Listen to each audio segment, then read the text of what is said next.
कपिल राम शर्मा जी, हस्तिना। श्री हरिवंश।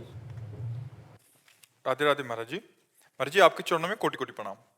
महाराज जी, मेरा प्रश्न है कि जैसे आजकल कई माता पिता तथा जो फैमिली हैं उनके अन्य सदस्यों रिश्तेदारों में युवाओं की दीक्षा वो भजन आदि के प्रति एक भ्रांति सी हो गई है महाराज जी। एक अवधारणा हो गई है कि अब ये बस भजन करेगा, हमसे प्रेम नहीं करेगा, हमारे लिए बदल जाएगा। महाराज जी, ये चाहते नहीं, हैं माता पिता को सुधरना चाहिए कि नौजवान बच्चों को अध्यात्म से जोड़े। नहीं तो ऐसी बुद्धि भ्रष्ट होती जा रही है कि पिता माता के साथ अपमान कर रहे हैं। वो अच्छा कि अध्यात्म से जुड़कर पवित्र आचरण करने वाले बने। अगर अध्यात्म से नौजवान नहीं जुड़ेंगे तो नशा से जुड़ेंगे, व्यभिचार से जुड़ेंगे, हिंसा से जुड़ेंगे, और वही आचरण कर रहे हैं।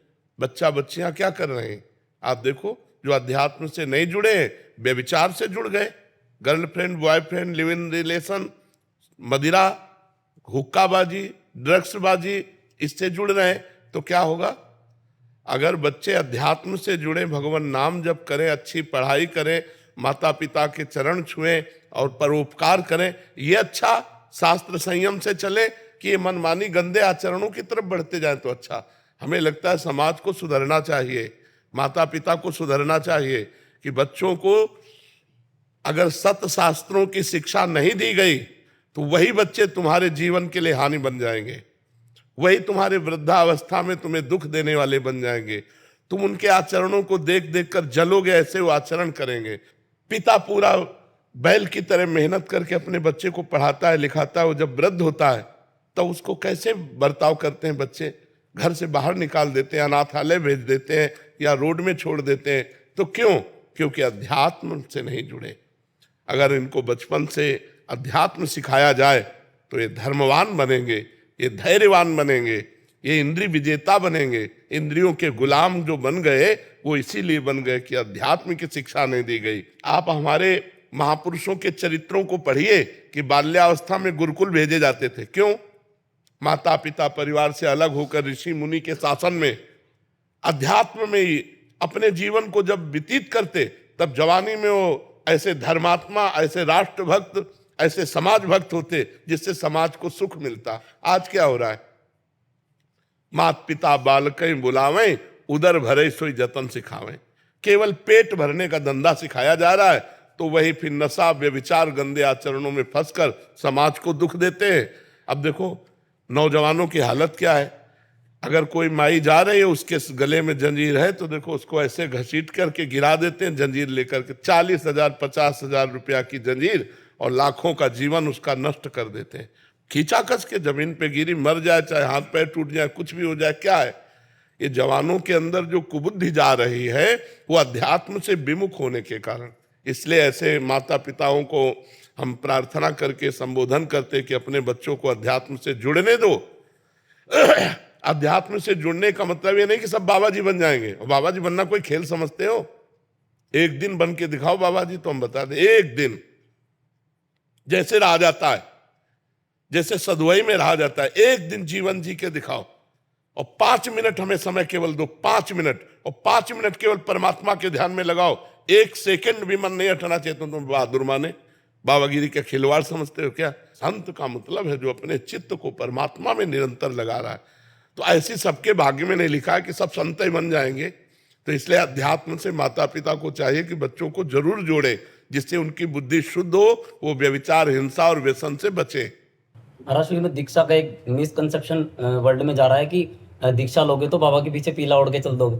उसमें बस यही है कि दीक्षा के बाद भी पहले जैसी पढ़ाई आप 1000 लोग दीक्षा लिए तो सब बाबा जी बन गए क्या? वही गलत मैसेज। वो मैं यही बताना चाहता हूँ कि महाराज ने यही बताया, खूब नाम जप करना है, खूब पढ़ाई करनी है, माता पिता की सेवा करनी है। हमने कभी किसी को नहीं कहा होगा बाबा जी बन जाओ, एक को भी नहीं।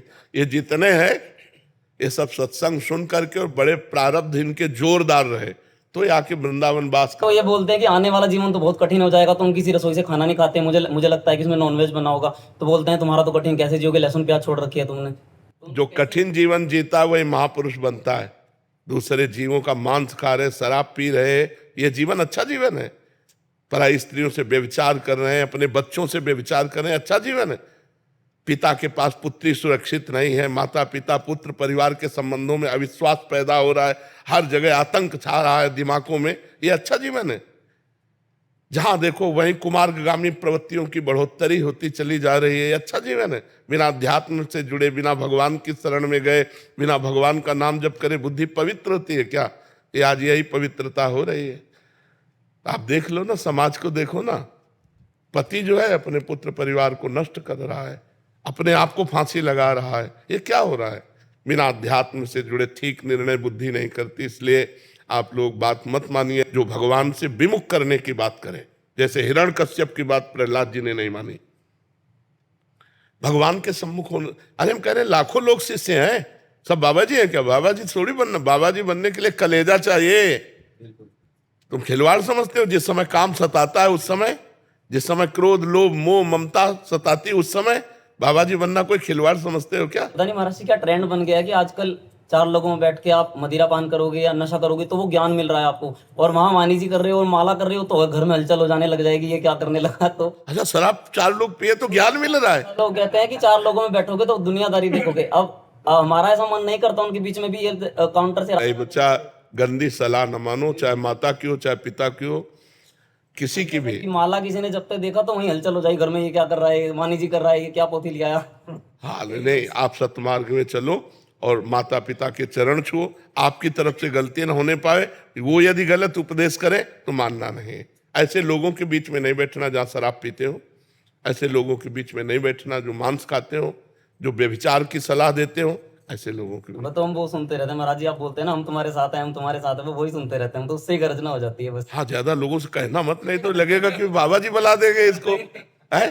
बस आपके बल से ही चल पाए। हाँ नहीं, वो भगवान का बल सबको, कलिकाल में कोई धर्म से चल पावे बहुत बड़ी बात है, बहुत बड़ी बात है बच्चा। महाराज जी जब से इस मार्ग पे चले हैं तब से बहुत सारा संग छूट गया है दोस्तों का, क्योंकि कुसंग आपने बोला है कुसंग नहीं रखना, और हम लोग जहाँ से है वहाँ पे तो चारों तरफ मांस मदिरा यही रहती है, तो उस वजह से जो है उनको लगता है अहंकार आ गया है, लगता है हम लोग अपनी भक्ति प्रदर्शित नहीं करना चाहते कि नहीं कोई कि हम कारण नहीं बताना चाहते कि हम क्यों अलग हुए हैं, लेकिन अपने घर में बैठ के जैसे आपने बोला है कि नहीं, अलग होना ही उचित है।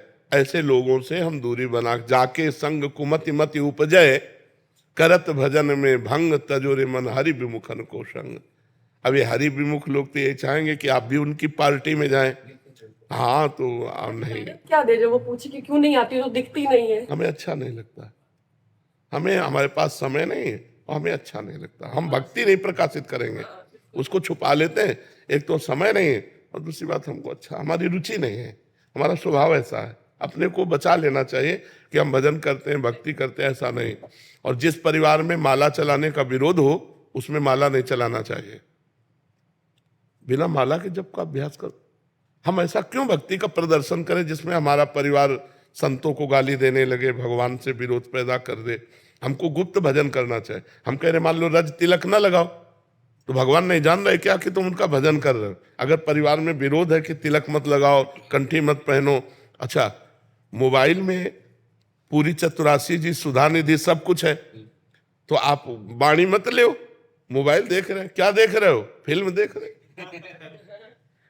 हम मोबाइल में संसारिकता को ना देखते हुए भागवतिकता को देखते हुए संसारिकता प्रकाशित करें कि हम पूरे संसारी आदमी हैं। ऐसे घर में जहां ऐसा उपदेश हो कि भजन नहीं करना चाहिए, वहां बिल्कुल भजन का कोई भी दिखावा नहीं होना चाहिए। अंदर भजन करो, अच्छे आचरण करो और उन माता पिता के चरण छुओ, अवसर आने पर उनकी सेवा करो। कलह अशांति भक्ति नहीं सिखाती, भक्ति प्रियता सिखाती है। पर ऐसे लोगों की प्रियता नहीं जो गलत आचरणों में, कुसंग के लिए नहीं। कुसंग सर्वथा त्याज्य है। अगर कुसंग होता रहा तो फिर भक्ति का रंग ही नहीं आएगा। और भक्त गिने चुने होते हैं और कुसंग बहुतायत है, तो वो बहुतायत वाले चाहेंगे कि गिने चुने वाले भी उसी में आ जाएं। इसमें कभी ऐसा भाव आता है कि ऐसा लगता है घर वालों के रूप में लालजी टेस्ट ले रहे हैं कि देखो तुम कितना। ऐसा ही भाव रखना चाहिए, ऐसा ही भाव रखना चाहिए।